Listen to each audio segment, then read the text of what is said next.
Hello everyone, this is Mini Ninja speaking. I've returned from my summertime in the void, and we're going to be making up for lost time, as this video has not one, but two different toy reviews thrown in there for good measure.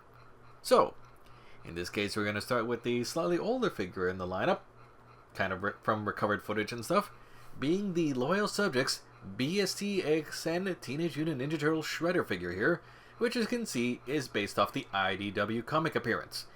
Now, worth noting is that this particular one is the original color release, as they made like 3 or 4 different versions of it with different colors on there. So, while most of the things will apply to those ones too, the colors will slightly vary, depending on where you found it, but this particular one is still readily available in most online shops.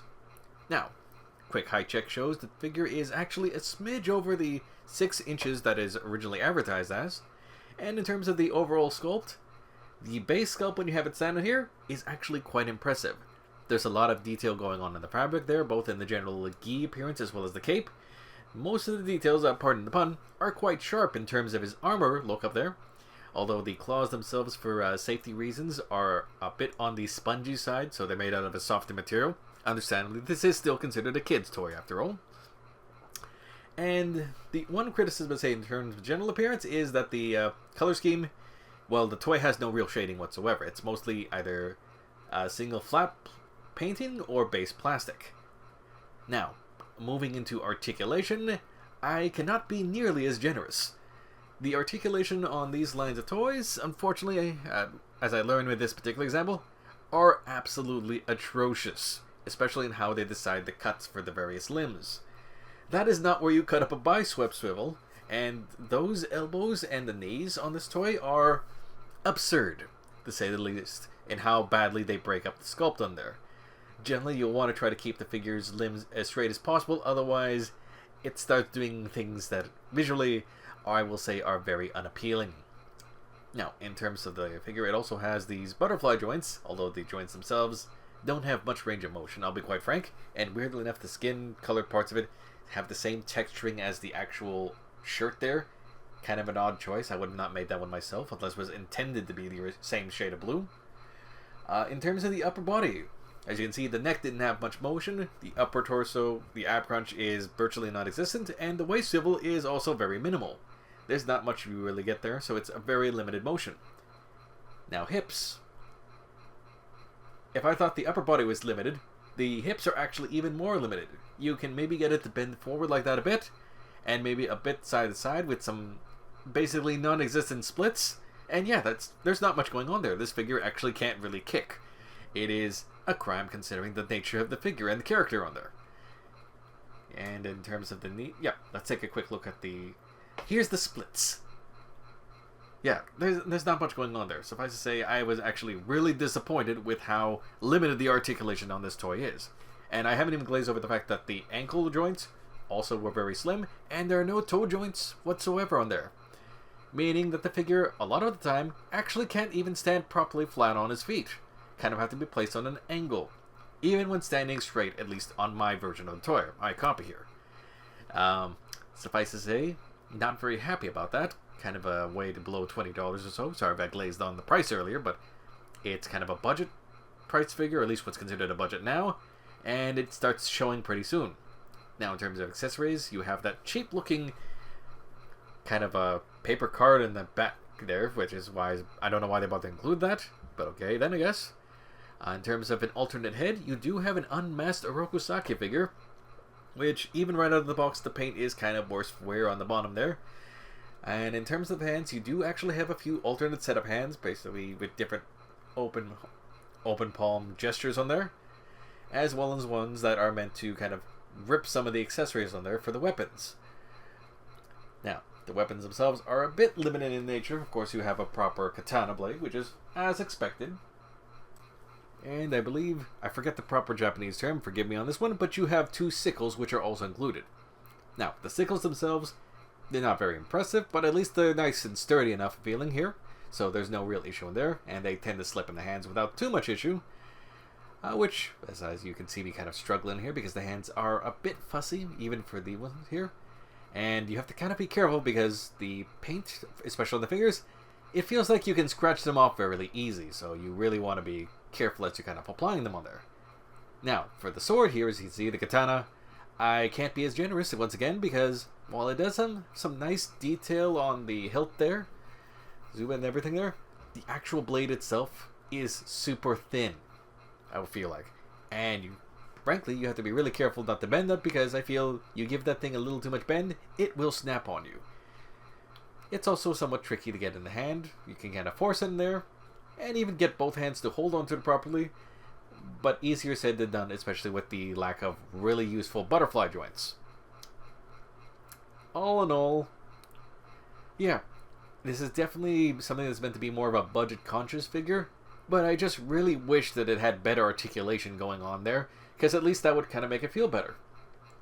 Now, in terms of getting the other accessories in there, I will have to unfortunately say, while the hands themselves are pretty good, the head was an absolute oversight.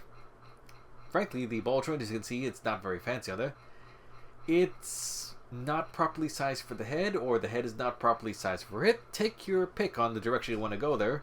Either way, you're not getting that head on there, even if you heat the thing on there, at least on my copy. Tried dunking in hot water, tried also kind of heating it up with a gun, and that's the only way I could get it in there. And even then, when you get on there, I mean, it's functional, but with how flat and dead looking the skin on there, it doesn't exactly look great. And also worth noting, as I try to forcibly get it to move around because it's still super stiff, the top knot there, yep, you just watch it break in real time there. I did not speed up this footage here one bit.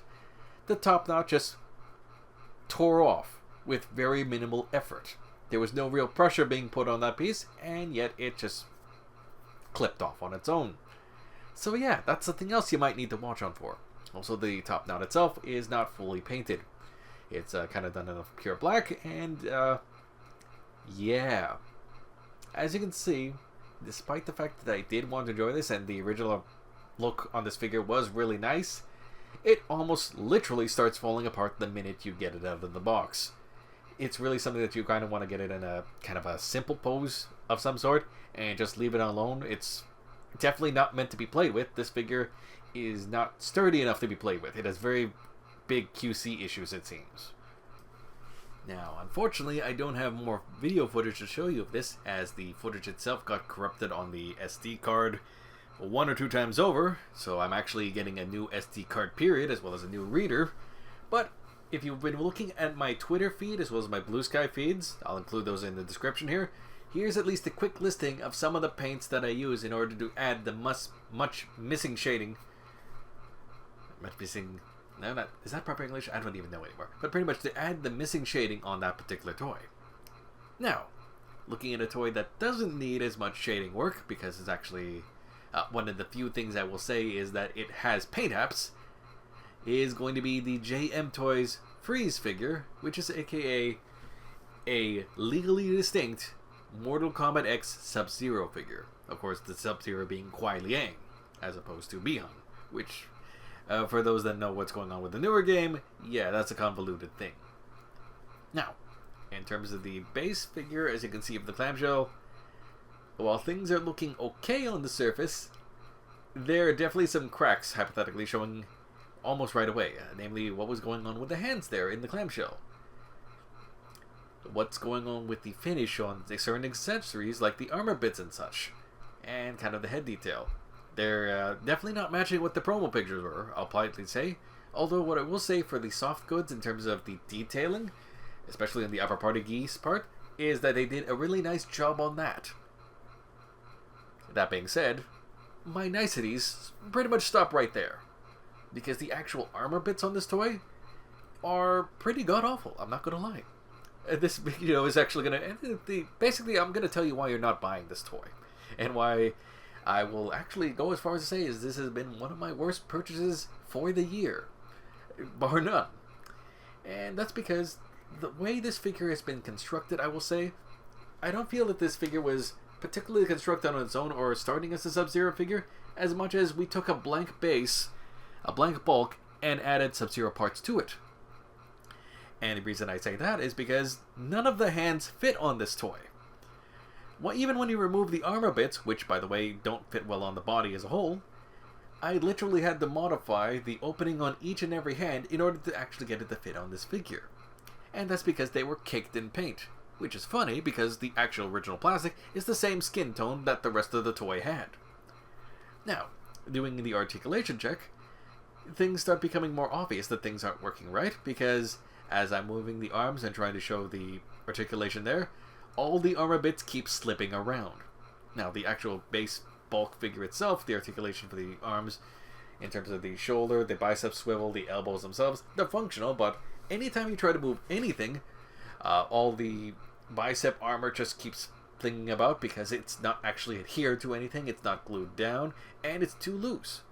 The wrist joints, because of the armor bits on there, if you move them too much, their hands will once again fall off, because even with the modification, the actual wrist guards themselves are protruding too far off the body to make it really fit well. So you either need to modify the arm to slim them down a bit, or modify the wrist guards themselves to slim them on the inside to get them to fit properly. And once again, none of it's fixed. The upper body, a combination of the actual fabric goods as well as the upper body just not being well constructed, you don't have much range. Either the range is being limited by the clothing on there, or even if you move it too far, it falls apart. So yeah, you can't really bend them back and forth, or turn them, or swivel them in any significant way. The belt also restricts any waist movement. Speaking of restricted movement, the pants pretty much prevent any articulation being used on there. This is not an exaggeration. What you're seeing there with me trying to miss the legs back and forth is pretty much the limit of this ability to kick and his ability to do the splits. His knee joints, as you can see the armor bits or the knee pads there, don't hold on there because they're not firmly attached to the pants. So they will slip and slide all over the place. And you can't really bend the knees properly as a result of the fabric clothing there. The boots are serviceable enough, but the ankle joints are non-existent. And there are no toe joints what to speak of. So what Sub Zero, or I was like, what Freeze can do here is he can stand in a very intimidating fashion. And that's about it. Yeah. Okay. He did come with a couple of different accessories, so like I said on the hands, they're caked in paint. So basically you need to modify all of them to work. The ice weaponry, as we can see here, suffice to say, once again, they don't match up with what the original renders are. So while they, in person, actually have a little more of a frosted finish on them, it comes out looking a lot more clear in the footage now that I take a look at here. But I assure you, it's a very frosted finish. It's not very transparent. And in terms of getting them to fit in the hands, the hammer will fit in the hands without too much issue. The sword does not fit in whatsoever. Or at least not without extreme difficulty, having to heat up the thing, heat up the various related hands in order to actually get it to squeeze in there. And with the way the thumb is set up, at least on mine, which is once again caked in paint, it's not particularly flexible, so you kind of have to really heat up the actual hand itself to get it to fit, and even then it will not hold the sword correctly. I guess they were kind of disguising that in the various promo photos to help, or kind of help sell the thing, because if you saw how it really fit, you might not have picked this up in the first place. Now, getting the daggers, which you notice were kind of flimsy and crooked in one of the cases, yes, they will fit in the hands just fine. Well, at least with a little work on there. So those are actually the least problematic things. The spine and the skull here, technically there is a socket there to fit that in there, but it's actually incredibly loose, so guess what? It doesn't work too well. And of course, good luck trying to get this to fit in the hands, because they don't. Are you getting my point here, folks?